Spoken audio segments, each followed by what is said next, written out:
एक राज्य में जयसिंह नामक बुद्धिमान राजा राज करता था। वह इतना बुद्धिमान था, किसी भी समस्या का तुरंत निराकरण कर देता था। उसके चर्चे दूर दूर तक के राज्यों तक फैले हुए थे। कई पड़ोसी राजा उसकी बुद्धिमानी से ईर्ष्या करते थे और उसे नीचा दिखाने के प्रयोजन से उसकी बुद्धि की परीक्षा के लिए तरह तरह के पैतरे आजमाते थे। एक बार एक पड़ोसी राजा की पुत्री राजकुमारी चंद्रकला के कानों में राजा जयसिंह की बुद्धिमानी के चर्चे पड़े। उसने भी उसकी परीक्षा लेने की ठान ली।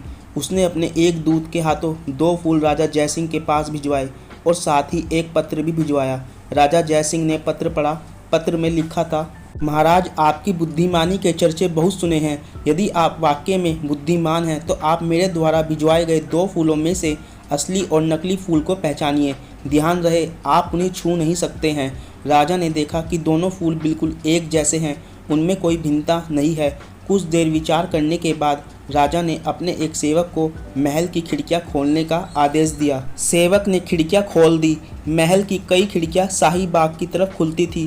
कुछ देर में कुछ मधुमक्खियां महल में अंदर आ गई। पड़ोसी राज्य के दूत के हाथों में 2 फूलों में से एक फूल पर वे मंडराने लगी।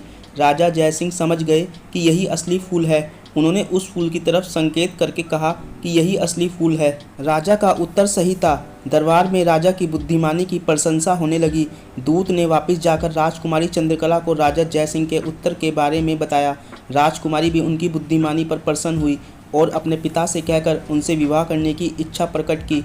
कुछ ही दिनों में राजा जयसिंह और राजकुमारी चंद्रकला का विवाह हो गया और वे लोग सुख से जीवन व्यतीत करने लगे। बुद्धिमानी हर प्रश्न का हल और हर समस्या का निराकरण है।